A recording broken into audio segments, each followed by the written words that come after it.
नमस्कार दोस्तों, redbookastro.com में आपका एक बार फिर से स्वागत है। जैसे कि आप जानते हैं, लाल किताब के नए नए विषय मैं लाता रहता हूँ आप सबके सामने। और वैसे तो मेरे जितने भी YouTube चैनल पर जितने मैं अपने वीडियो डालता हूँ, वो सब मैं कोशिश करता हूँ कि जो लाल किताब सीखने वाले हैं उनको मैं टारगेट करता हूँ। मतलब मेरी मेन ऑडियंस वही रहती है। लेकिन कुछ समय से मुझे काफ़ी मित्रों की एक रिक्वेस्ट आ रही थी कि आप जो बोलते हैं उसके अलावा आप कुछ ऐसे उपाय भी बताएं जो कि जीवन में हम बेहतरी की ओर जा सकें। तो मेरे दिमाग में ऐसी बहुत सारी चीज़ें थीं जो कि इतने सालों से हम लाल किताब में पढ़ रहे हैं, जो कि सभी लाल किताबी जानते भी हैं। तो क्योंकि उपाय जो हैं लाल किताब में वो इतने स्पेसिफिक होते हैं कि हर उपाय हर एक के लिए नहीं होता है। और कई बार उन उपायों को करने पर साइड इफ़ेक्ट भी आते हैं, चाहे वो करवाने वाला हो चाहे करने वाला हो।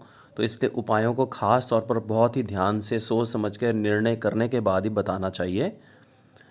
और उसके बाद एक चीज़ और भी है, जो लोग उपाय करते हैं ना, उन्हें भी चाहिए कि वो समय समय पर अपने जो भी उनके मतलब ज्योतिषी जो उनके हैं उनसे वो बीच बीच में बात करते रहें, अपनी प्रोग्रेस को बताते रहें। ये बिल्कुल डॉक्टरी जैसे परामर्श होता है ना, वैसे ही काम होता है ये। और क्योंकि जो लाल किताब है वो हमेशा ठोस हालातों पर चलती है तो इसलिए जो ज्योतिषी हैं लाल किताब जो करते हैं, वो आपसे बुआ मासी भाई बहन आपके संतान स्पेशली नर औलाद है कि नहीं, इस तरह के सवालात ज़रूर पूछते हैं ताकि वो पक्का कर पाएँ कि जो वो समझ रहे हैं कुंडली देखकर, क्या वो सही देख पा रहे हैं, है ना। इस तरह के हालातों को वो ज़रूर चेक कर लेते हैं। लेकिन इसके अलावा भी कुछ उपाय ऐसे ज़रूर हैं लाल किताब में जो कि बताए गए हैं और जिनको आप समय समय पर करने पर जीवन में काफ़ी हद तक बेहतरी की ओर बढ़ सकते हैं। और ये उपाय ऐसे नहीं है कि जो नए मैं बता रहा हूँ आपको, ये अमूमन सभी को मालूम ही है कि ऐसे उपाय हैं ये। और लेकिन फिर भी एक बार मैं इनको नए सिरे से बताने की कोशिश करता हूँ आप सभी को। लेकिन उससे पहले एक छोटा सा मैं लेक्चर देना चाहूँगा कि कुछ लोग पूरी तरह से ज्योतिष पर या ज्योतिषियों पर ही निर्भर करना शुरू कर देते हैं। तो उन सभी मित्रों के लिए मैं एक एडवाइस, और ये एडवाइस तो मैं हमेशा ही देता हूँ, जितने भी लोग मुझे जानते हैं वो मेरे इन इन उदाहरणों से पहले से ही परिचित हैं और शायद कई बार वो बोर भी हो जाते हैं, लेकिन ये बार बार याद दिलाना बहुत ज़रूरी है। वो ये कि हमारे जीवन में जो हमने ये जन्म लिया है ना, जो हमारे संचित कर्म थे पिछले जन्मों के, वही हमारे इस जन्म में हमारी किस्मत का आधार बनते हैं। तो हमें चाहिए कि हम अच्छे कर्म करें, कोशिश तो करें कम से कम ईमानदारी से कि अच्छे कर्म करें, क्योंकि बाकी कई चीज़ें तो हमारे हाथ में नहीं होती हैं, है ना। तो कोशिश लेकिन आप कर सकते हैं, क्योंकि कई बार तो ग्रह इतने ख़राब हो जाते हैं कि आपको वो उन नेगेटिविटी की तरफ ले ही जाते हैं। तो जब भी आप सचेतें उस समय आप ऐसे उपाय करें ताकि आप बेहतरी की तरफ जा सकें। ठीक है जी। तो और कर्म बहुत ज़रूरी है, क्योंकि किस्मत का और अकल का झगड़ा तो है और चलता रहेगा। लाल किताब भी यही कहती है, ये मैं नहीं कह रहा हूँ कि किस्मत और उसका कैसे अकल का झगड़ा है जी। एक आदमी जाता है चवन्नी का काम करता है और 1 रुपया ले आता है, और दूसरा वही आदमी 1 रुपये की मेहनत करके भी चवन्नी नहीं लेके आ पाता। अब वो कहता है जी ये मेरे से ज़्यादा तरक्की कैसे कर गया। ये किस्मत और अकल का झगड़ा है, ठीक है, जो कि हर किसी की क्या किसी की भी समझ में नहीं आता कभी भी। इसलिए ये तो चलता रहेगा, तो हमने कर्म ज़रूर करने हैं, है ना। और इसी पे एक और एग्जांपल मैं देता हूँ और इसके बाद वापस विषय पे आऊँगा कि एक किसान ने अपने 2 पुत्रों को एक समान 2 भूमि के टुकड़े दे दिए। ठीक है जी। एक ने उस पे हल जोता, बीज डाले, दूसरे ने ऐसा कुछ भी नहीं किया, आराम करता रहा वो। अब जिसने बीज डाला, जुताई की, वो अगर अपने भगवान से, अपने ईष्ट से मदद मांगे कि हे भगवान वर्षा करो, ठीक है, तो समझ आती है, जस्टिफाइड है।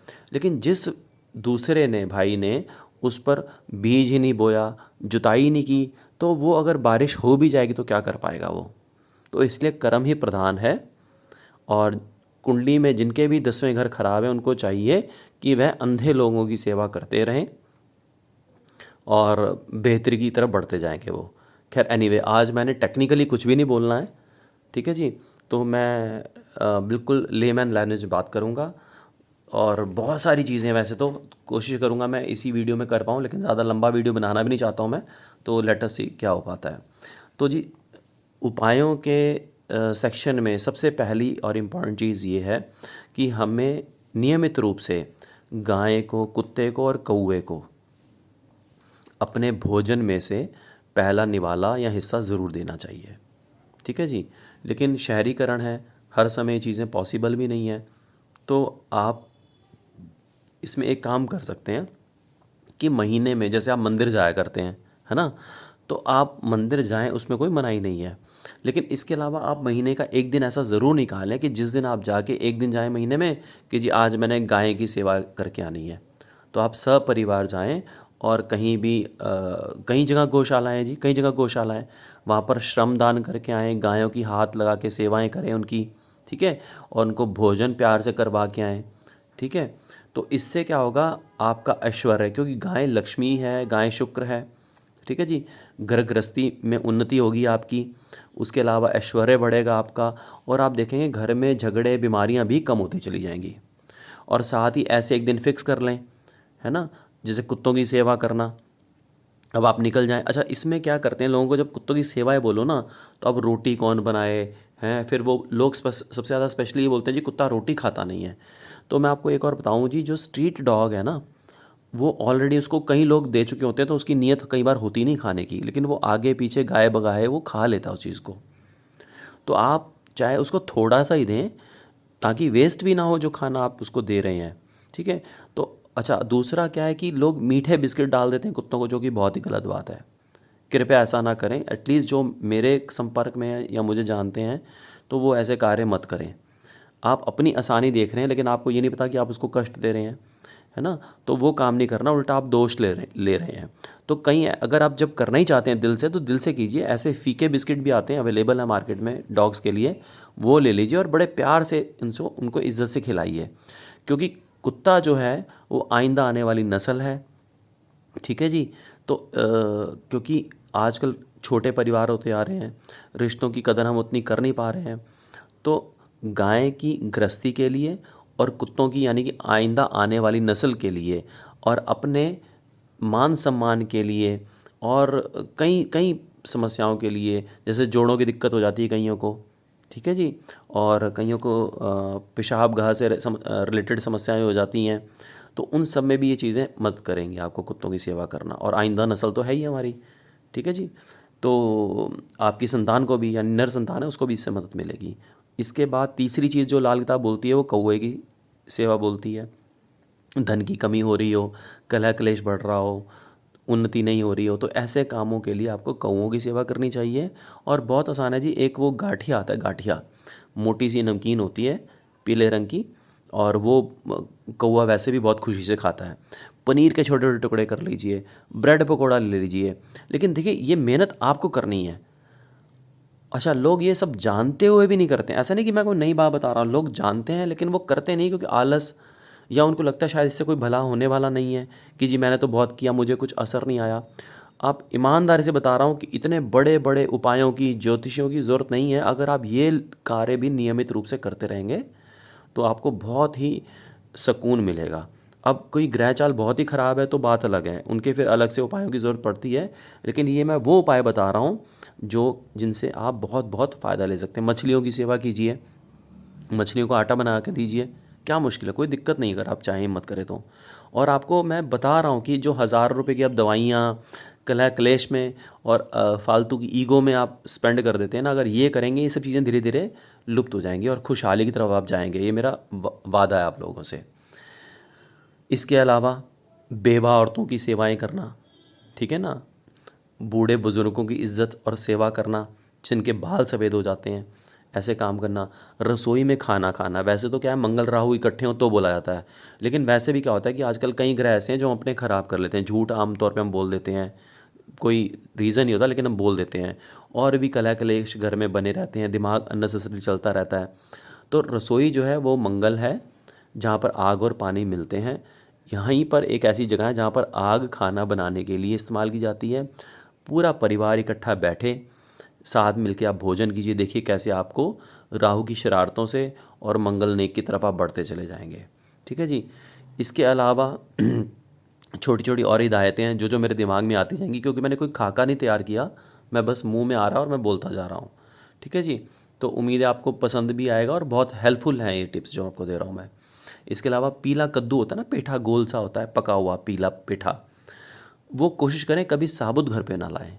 उसका एक आधा टुकड़ा ज़रूर कटवा के या कटवा के घर पे लाएं साबुत, क्योंकि वो बृहस्पति और बुध का कॉम्बिनेशन बन जाता है ना। अंदर उसकी हवा भरी होती है, जब वो सूखता है ना तो अंदर उसकी हवा भर जाती है, ऊपर से पीला हो जाता है बृहस्पति का, गोलाई उसकी जो है वो भी बुध की, तो वो अच्छा नहीं है। ठीक है जी। तो ये चीज़ें आप ध्यान रखें। और उसका आप क्या कर सकते हैं, गुड़ में हलवा बना लें, चाहे कितना ही कम हो ज़्यादा हो। ये मेरे नहीं, ये लाल किताब के नुस्खे बता रहा हूँ मैं आपको एग्जैक्टली। तो इसका आप धर्म स्थान पे उस हलवे को बंटवाएं हर 3 महीने पे, हर महीने पे, तो घर से बीमारी ख़त्म होगी, बीमारियों पे पैसा लगना कम हो जाएगा। इसके अलावा आप साबुत पका हुआ पेठा जो है वो आप मंदिर में दान करें, घर में ना लाएं, जैसे जा रहे हैं वहीं से खरीदते हुए दे आएँ। देखिए किसी भी ज़्यादा आडंबर में मत पड़ें। कोई आपको बोलेगा जी इसको धो के कर लो, वो कर लो, ये कर लो। देखो दान में महत्वता होती है जो दान कर रहे हैं और जिस नीयत से आप दान कर रहे हैं। ठीक है। और एक चीज़ और है, अधिक दान करना भी कई बार बहुत भारी पड़ जाता है। जैसे कि हमारे एक कॉम्बिनेशन है कि जब आप किसी मंदिर में भूखे को खाना खिलाते हैं और उसके अलावा आपको इल्ज़ाम लग सकता है, तो वो नहीं कर रहे हैं आप साबुत पेठे को जहाँ लंगर लगता है किसी गुरुद्वारे में, मंदिर में, जहाँ भी लंगर लगता है, मंदिर धर्म स्थान में, वहाँ पर आप दे के आइए, महीने में एक बार या 3 महीने में एक बार। ठीक है ना। तो ये चीज़ें आपको बहुत मदद करेंगी। और देखिए एक एक और बहुत अच्छा लाल किताब का एक नुस्खा बता रहा हूँ जो कि मैंने बिल्कुल देखा इफ़ेक्टिव है। जिन लोगों के घर में इतनी इतनी बड़ी बड़ी बीमारियाँ थी कई कई सालों से, वो मैंने ठीक होते देखी हैं, या उनसे उनको मदद मिलते, निजात मिलते देखी है मैंने। क्या कीजिए कि जैसे आप घर के मेंबर हैं, सपोज़ कीजिए पति पत्नी 2 बच्चे माँ बाप, ऐसे 6 मेंबर हैं सपोज़ कीजिए। उसके अलावा आपके घर में रोज़मर्रा कोई ना कोई गेस्ट आता जाता रहता है जी, है ना। तो उसको पानी वानी ज़रूर पिलाएं और मुंह मतलब जूठा करके भेजें आप उसको। तो इसके अलावा क्या है कि जैसे आपने गिन लिया कि 6 मेंबर आप परिवार के हैं और 1 महीने में आपके घर में अमूमन 4 या 6 या 10 जो भी गेस्ट आ गए, तो उनकी गिनती आप साथ में जोड़ लें, यानी कि 6 परिवार के मेंबर और 10 औसतन गेस्ट जो आपके घर में आए, 16 लोग हो गए। तो उसमें 2 या 3 रोटियां और एक्स्ट्रा कर लीजिए आप।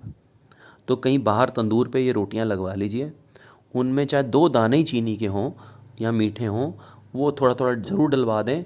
और वो आप क्या करें, हर महीने का एक दिन या एक हफ़्ता फिक्स कर लें कि पहले हफ्ते में मुझे ये इस दिन ये तकसीम मतलब बंटवाने हैं जानवरों के बीच में, कुत्ता खाए, गाय खाए, जो मर्जी खाए, आप बांटो, पक्षियों को दो, सबको दो।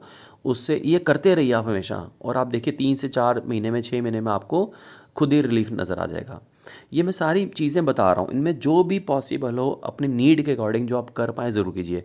अब रसोई वाला जो मैंने उपाय बताया, उसमें कई लोग कहते हैं जी हमारी रसोई बहुत छोटी है, हम उसमें बैठ नहीं सकते। तो कोई बात नहीं, रसोई के बिल्कुल सामने बैठ जाइए, दरवाजे में जितने लोग बैठ सकते हैं बैठ जाइए, आराम से बैठिए, आसन बिछाइए, पानी साथ रखिए, भोजन कीजिए, देखिए कैसे आपको रिलीफ मिलना शुरू होता है। ठीक है जी। अच्छा, इसके अलावा क्या है कि लोगों के आपस में झगड़े, अपमान जैसी स्थितियाँ बनी रहती हैं, है ना। वो कहते हैं जी हमें सम्मान नहीं मिलता, वो अलग रीज़न है कि किस ग्रह की वजह से नहीं मिल रहा।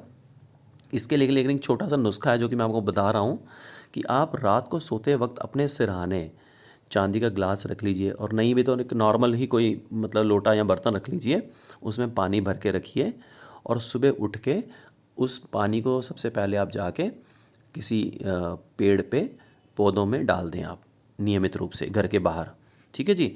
तो इससे भी आपको, लेकिन इस पानी का अपमान नहीं होना चाहिए, कहीं गिर जाए बिखर जाए तो यह एहतियात रखिएगा आप कि उसके नीचे एक बड़ी थाली रख लें, या जिस तरह से भी करके आप मतलब उसको प्रोटेक्ट करें। और चांदी का ग्लास प्रयोग करना मन की शांति देता है। ठीक है। तो कोई भी नया उपाय नहीं है, सब पुराने उपाय हैं जो कि आप ऑलरेडी जानते हैं। मेरा सिर्फ कार्य इतना है कि मैं आपको एक बार सचेत कराऊं या बताऊं। अच्छा, एक बहुत इंपॉर्टेंट विषय है, जैसे कि क्या होता है, कई स्त्रियां गर्भ धारण करती हैं और गर्भ जो है नष्ट हो जाता है बार बार। तो ऐसे में एक आजमाया हुआ तरीका है लाल किताब का, जो कि मैंने कई कई मतलब लोगों पे आजमाया और हमेशा कारगर साबित हुआ। ठीक है जी। अब उसमें क्या करना है आपने, एक रोली मोली आती है ना, लाल रंग का धागा आता है जो कि पूजा पाठ के समय भी, हवन यज्ञ के समय भी हाथों में बांधा जाता है। तो उसको मोटा करके जिस औरत ने धारण किया उसकी कमर पे आप बांध दीजिए, है ना, बहुत टाइट नहीं, ठीक से मतलब बांध दीजिए और वो बंधा रहने दीजिए। उसके बाद जब बच्चा हो जाए तो उसके गले में उसको आप ट्रांसफ़र कर दीजिए उस धागे को। तो ये रक्षा सूत्र का काम करता है और बहुत इफ़ेक्टिव है। साथ में एक काम और कर सकते हैं आप, ठीक है, जैसे अब मालूम है कि अब बच्चा डिलीवरी का टाइम आ गया है, तो आप पीतल का बर्तन ले लीजिए और अच्छा क्वालिटी का पीतल का बर्तन हो, मज़बूत, साइज़ कितना भी छोटा बड़ा हो उससे कोई मतलब नहीं है। तो आप उसमें चीनी ऊपर तक भर दीजिए अच्छी क्वालिटी की और उस स्त्री का हाथ लगवा दें जो गर्भवती है और अपने घर में मंदिर में रखवा दें आप उसको। ठीक है जी। और उसके बाद जब आप उस स्त्री को ले जाते हैं, अब बच्चा हो जाता है, तो बच्चा होने के दिन आप उस पीतल के बर्तन को, गिलास लोटा जो भी आपने लिया उसमें चीनी थी, वो आप मंदिर में दे दें इस्तेमाल करने के लिए उस बर्तन समेत। ठीक है जी। तो इससे क्या होगा कि मतलब कोई कष्ट नहीं होगा और आसानी से सारे काम आपके निपट जाएंगे। ठीक है जी। तो और जैसे अगर रात को बच्चा होता है तो अगले दिन सुबह आप ये काम करवा दें ज़रूर याद से। अच्छा, एक और बहुत ज़रूरी, में गृहस्थी के सुख लेने के लिए पहले एक काम हुआ करता था कि पलंग शादी में दिया जाता था। लेकिन अब वो नियम धीरे धीरे क्या हो रहा है कि लोग कहते हैं लो जी पैसा ले लो और पलंग अपनी चॉइस का ले लेना या बनवा लेना, इस तरह के कार्य। तो ये अगर हो सके तो अवॉइड करना चाहिए। शादी के समय अगर आप लड़की दे रहे हैं या बहू ले रहे हैं तो ये चीज़ें मांग कर दीजिए या ज़रूर दीजिए। जैसे पलंग ज़रूर दीजिए, क्योंकि पलंग के 4 पाए भी होने चाहिए। आजकल तो पलंग ऐसे आ रहे हैं जिनके पाए भी नहीं होते, और वो एक ही लकड़ी के अगर 4 पाए हों तो और भी बेहतर होगा। उस पे रहने से जो युगल जोड़ा है उनके बीच में आपस में सौहार्दपूर्ण रिलेशन भी बने रहेंगे और नर संतान कायम होने के भी योग बन जाएंगे उनके। ठीक है जी।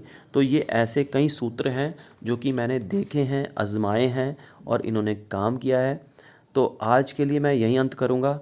अगर आपको मेरा कंटेंट पसंद आया हो तो इसे प्लीज़ शेयर करें, लाइक करें और सब्सक्राइब करें। और इसके अलावा अगला जो भाग होगा उसमें मैं एक एक ग्रह के ऐसे ऐसे उपाय आपको बताऊंगा जो कि आप कर सकते हैं बिना किसी झिझक के।